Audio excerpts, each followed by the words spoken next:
वो हिंदुस्तान नहीं है, हिंदुस्तान ये जनता है और हमने उनको वोट देके वहां बैठाया है। हम सब चाहे निकाल सकेंगे। और मसूर जाता है तो हिरण्यकश्यप आ जाता है, एक राक्षस जाता है तो दूसरा जाता है। ये इनकी परिपाटी है। गांधी की वंशज है, गांधी का खून दौड़ता है, कोई सावरकर का खून नहीं दौड़ रहा हमारे। मतलब पेंशन मांगे 50 करोड़ 100 करोड़ में बॉयफ्रेंड खरीद लेते हैं, अपनी सरकार बना लेते हैं। कलयुग में गांधी की, इस वक्त के गांधी के साथ है, सावन साथ नहीं है। करे वो तो भीख मांगते थे, पेंशन मांगते थे, माफी मांगते। हम ये राम राज्य लाएंगे जहां पर सीता माता को वनवास दे दिया जाए, बिना नारी शक्ति के, बिना मजदूरों के, बिना किसानों के समृद्धि नहीं आएगी इस देश में। एक व्यक्ति अगर इस देश का मालिक बन जाएगा तो आप ये समझ सकते हैं कि देश में कैसी अराजकता का माहौल होगा, कैसी अराजकता का माहौल होगा, कैसा राम राज होगा, उसकी कल्पना कीजिए आप। ये ऐसा राम राज्य लाएंगे कि ये खुद तो प्रधानमंत्री बन जाएंगे लेकिन अपनी पत्नी को किसी हाल पर छोड़कर चले आएंगे। तो देखिए, मुख्यमंत्री चुनाव में जब वो लड़े थे तब उनकी पत्नी का नाम नहीं था, प्रधानमंत्री बनने के बाद उनकी पत्नी का नाम आया। और रही बात योगी को हटाने की, देश की जनता, देश की बुलडोजर से और तानाशाही से चलना चाह रहे हैं क्या आप? आपका जो सवाल है ना कि आप योगी को हटाएंगे, ये दरअसल जनता के हक पर उस पर एक सवाल या निशान है। जनता का हक है, जनता का अधिकार है। वो अगर बनाना जानती है तो घर बैठाना भी जानती है। और ये देन हमारे संविधान की है। हम संविधान की आत्मा पर आक्रमण नहीं होने देंगे। मेरा संविधान मेरा सम्मान है, मेरा स्वाभिमान है, मैं उसका अपमान कभी बर्दाश्त नहीं कर सकता। अपने आत्मसम्मान के लिए लड़ना हमें अच्छे से आता है। हम गांधी की वंशज है, गांधी का खून दौड़ता है, कोई सावरकर का खून नहीं दौड़ रहा हमारे। मतलब पेंशन मांगे हो तो माफी मांगे। हम सड़कों पर पैदल चलने वाले लोग हैं, हम बुलबुल पर बैठकर उड़ने वाले लोग नहीं हैं। उनसे कहिए नेहरू गांधी का, नेहरू जी और गांधी जी का अपमान मत करे, देश के बड़े प्रधानमंत्री थे। हम सड़कों पर पिता थे वो, नरेंद्र मोदी से पूछिए ना। आप बताइए, 50 जर्सी गाय, 50 करोड़ की गर्लफ्रेंड, कांग्रेस की विधवा, क्या प्रधानमंत्री पति गरिमा रखे? नरेंद्र मोदी जी होश में आइए, 54 साल राज किया है। अगर हमारी नीति आप ऐसे होती तो आप पनप ही न पाते, जनसंख्या पनपने ही नहीं देते और मिटा के रख देते। हमारी फितरत नफरत की नहीं है, हमारी फितरत मोहब्बत की है, इंसानियत की है, जमहूरियत की है। और एक चीज है, चुनावी सभाओं में ये कहते हैं 50 करोड़ की गर्लफ्रेंड, 100 करोड़ की गर्लफ्रेंड, और जब महाराष्ट्र में जाते हैं तो 50 करोड़ 100 करोड़ में बॉयफ्रेंड खरीद लेते हैं, अपनी सरकार बना लेते हैं। ये ऐसे लोग हैं, ये नफरत करने वाले लोग हैं, ये डरने वाले लोग हैं। महाराष्ट्र की सरकार गिरा के गुजरात, जब चीफ जस्टिस बोल दे कि गुजरात महाराष्ट्र सरकार गिराने में राज्यपाल का हाथ हो, ये लोकतंत्र की हत्या नहीं है तो क्या है? क्या है बताइए? तो क्या है? आप देश के गृह मंत्री जी को हम तड़ीपार न कहे, चौकीदार चोर न कहे, क्या प्रतिलक्षी कोई अधिकार नहीं है? क्या प्रतिलक्षी को बोलने का अधिकार नहीं है? संविधान हमें अधिकार देता है सवाल करने का। बवाल सिर्फ इसलिए है कि हमने आगामी पे पैसे पूछा है, और ये बवाल करते रहेंगे, चाहे आपके सर में दर्द हो और चाहे आप सत्ता छोड़ो, लेकिन हम सवाल करते रहेंगे। अब स्थिति स्पष्ट है कि अब हमें सवाल पूछने से कोई रोक नहीं पाएगा। हम अडानी पर सवाल पूछेंगे, हम ईडी पर सवाल पूछेंगे, हम सीबीआई पर सवाल पूछेंगे, हम सरकारी निकम्मेपन पर सवाल पूछेंगे, हम सरकारी भ्रष्टाचार पर सवाल पूछेंगे, हम बेरोजगारी पर सवाल पूछेंगे, हम महंगाई पर सवाल पूछेंगे, हम दिन दिन होते बलात्कारों पर सवाल पूछेंगे, हम किसानों पर, मजदूरों पर, मजलूमों पर, छोटे व्यापारियों पर होने वाले अत्याचारों पर सवाल पूछेंगे। हम सवाल पूछेंगे, हम डरेंगे नहीं। होगा तो ये भी हो सकता है कि हम जेल भरो आंदोलन भी करें।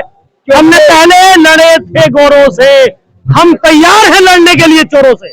हम इस वक्त कलयुग के गांधी की, इस वक्त के गांधी के साथ है, सावन साथ नहीं है। डरे वो तो भीख मांगते थे, पेंशन मांगते थे, माफी मांगते थे। हम पैदल चलकर, सबसे महत्वपूर्ण बात यह है आज की परिप्रेक्ष्य में, जब हमने इनसे सवाल किया कि आपका रिश्ता क्या है, रिश्ते बता दो, कोई महिला के खिलाफ बताइए। जब अमित शाह जी ने कहा था कि जब तूफान आता है तो आंधी, छाप, सांप, बिच्छू, गोजर, मायावती जी उत्तर प्रदेश में थी, दलित नेता थी, क्या दलित का अपमान नहीं हुआ? अखिलेश यादव को क्या क्या नहीं बोला गया? हाईब्रिड, जर्सी गाय, क्या ओबीसी का अपमान नहीं हुआ? डीएनए तक पूछा गया नीतीश कुमार जी का, क्या वो ओबीसी का अपमान नहीं हुआ? भाजपा के राष्ट्रीय उपाध्यक्ष रमन सिंह, पूर्व मुख्यमंत्री, उन्होंने हमारे भूपेश बघेल जी को छोटे दिल का आदमी बताया, क्या वो ओबीसी का अपमान नहीं है? भाजपा के कसनी और करनी में दिक्कत है। भाजपा के अगर सही तरह से केस करवाते कांग्रेस का, तो इनके आगे ज्यादा मंत्री और इनके आगे सांसद चेंज नजर आएंगे। आज स्थिति वही है कि अगर आप सवाल करोगे इस देश में महंगाई का, तो ये आपको खिताब दे देंगे दंगाई का। आप सवाल करोगे अगर रोजगार का, तो ये आपको जवाब देंगे शमशान और कब्रिस्तान का। आप अगर सवाल पूछोगे महिला सुरक्षा का, तो ये जवाब मिलेगा आपको हिंदुस्तान और पाकिस्तान का।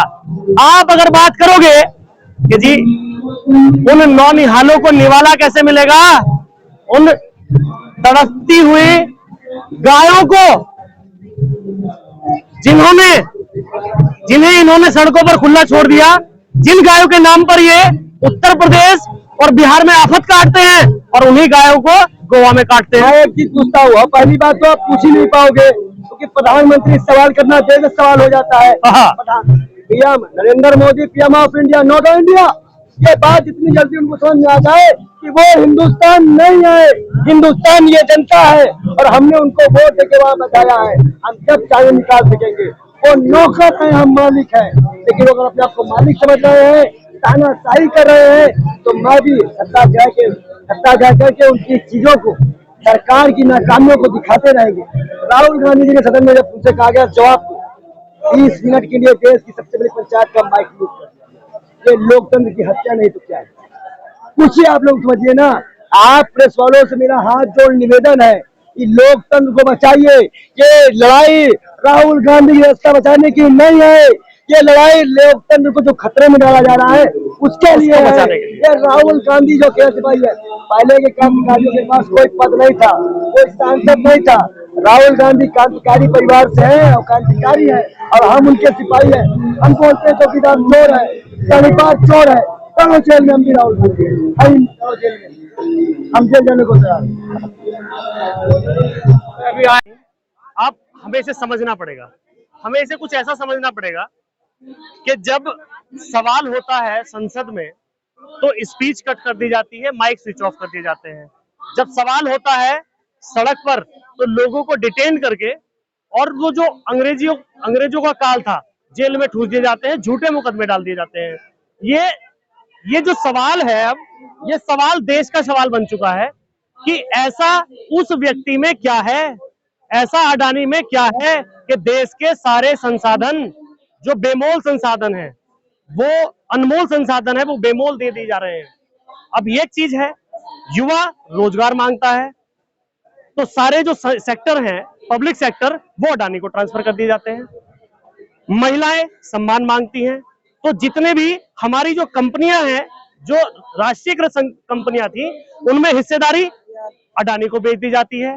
देश का किसान अपने फसलों का वाजिब दाम मांगता है, तो हमें हिंदू और मुसलमानों के नाम पर, कब्रिस्तानों और शमशानों के नाम पर भटका दिया जाता है। ये मोडानी है। यह रिश्ता तो एक ऐसा रिश्ता है कि देखिए, अगर हम कहें कि जो व्यक्ति बचपन में गरीबी का हवाला देकर बार बार मंचों से कहता है कि मैं गरीब था, मैं गरीब था, मैं गरीब था, मेरी माँ पड़ोसों में बर्तन मांजती थी, उसको मुसीबत के दिनों में छोड़कर भाग जाता है, शादी के बाद अपनी पत्नी को छोड़कर भाग जाता है। लेकिन हवाई जहाज में जो अडानी के साथ संबंध बनते हैं, जो रिश्ते बनते हैं, उसके बारे में सवाल पूछोगे तो पता नहीं चलेगा, क्योंकि आज तक उसका साथ निभाते निभाते निभाते निभाते इतना महत्वपूर्ण हो जाता है कि एक अडानी को ईस्ट इंडिया कंपनी समझकर, जैसे पहले ईस्ट इंडिया कंपनी में पूरा भारत उनके पास गिरवी रखा था, आज हमारे बच्चों की धरोहर, आज हमारे नौजवानों की धरोहर, आज हमारी महिलाओं की धरोहर, आज हमारे किसानों की धरोहर, आज हमारे मजदूरों की धरोहर, इस देश को अडानी के हाथों गिरवी रखे दे रहा है। जिस लाल किले पर खड़े होकर ये कहते हैं कि देश नहीं बिकने दूंगा, आज स्थिति वो है कि संसद में जाते ही कि देश में कुछ बचने नहीं दूंगा। तो ये स्थिति आज हम सभी को मजबूर करती है कि हम आवाज उठाएं, हम दर दर तक जाएं, हम घर घर तक जाएं, हम लोगों को ये समझाएं कि सत्ता की आंखों में आंखें डालकर सवाल पूछिए, अपने बच्चों के हक की आवाज पूछिए, अपने बच्चों के हक के लिए सवाल पूछिए। आने वाली पीढ़ियां हमें ना कोसें, इसलिए सत्ता से आज सवाल पूछिए।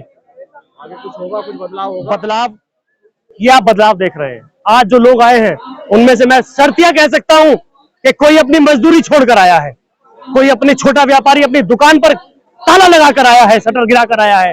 मैं ये कहता हूं कि ये जो छुट्टा सांड किसी किसान की फसलों को बर्बाद करते हैं, आज वो उसको बस किसी भी हाल पर छोड़कर आया है। आज ये जो महिलाएं यहाँ हैं, ये अपने चूल्हों में अपने बच्चों को ये कहकर आई हैं कि बेटे आज एक वक्त खाना खा लेना, आज शाम का खाना तुम्हें मिले ना मिले, मैं देर सवेरा हूं तो आज पानी पीकर सो जाना। तो ये बदलाव का दौर शुरू हो गया है। लेकिन संघ की विचारधारा से इनकी पैदाइश है, भाजपा की पैदाइश संघ की विचारधारा से है। यहाँ ये जिस ओबीसी के नाम पर बवाल काट रहे हैं, आज एक भी आइए आइए आइए पंडित जी आइए, एक भी सरसंघ चालक ओबीसी कास्ट से क्यों नहीं आया, दलितों से क्यों नहीं आया, महिला आज तक क्यों नहीं बनी? ये सवाल कैमरे के जो सवाल आप कैमरे के इस तरफ खड़े हुए लोगों से पूछते हैं, आप कैमरा घुमाकर अगर मोदी से पूछेंगे, हालांकि उन्होंने कभी मौका दिया ही नहीं, उन्होंने कभी आपको ऐसा मौका दिया ही नहीं कि खुले में प्रेस कॉन्फ्रेंस कर सके। तो ये जो सवाल है इन्हीं पर तो बवाल है। ये कहते हैं कि महंगाई की बात मत करो, चुप रहो। हमारे नेता कहते हैं सवाल करो, डरो मत। ये कहते हैं रोजगार की बात मत करो, चुप रहो। हमारे नेता कहते हैं रोजगार और अपने हक की आवाज उठाओ, डरो मत। ये कहते हैं कि महिलाओं के, किसानों के, मजदूरों के, छोटे व्यापारियों के सम्मान की बात मत करो, चुप रहो। हमारे नेता कहते हैं सवाल करो, डरो मत।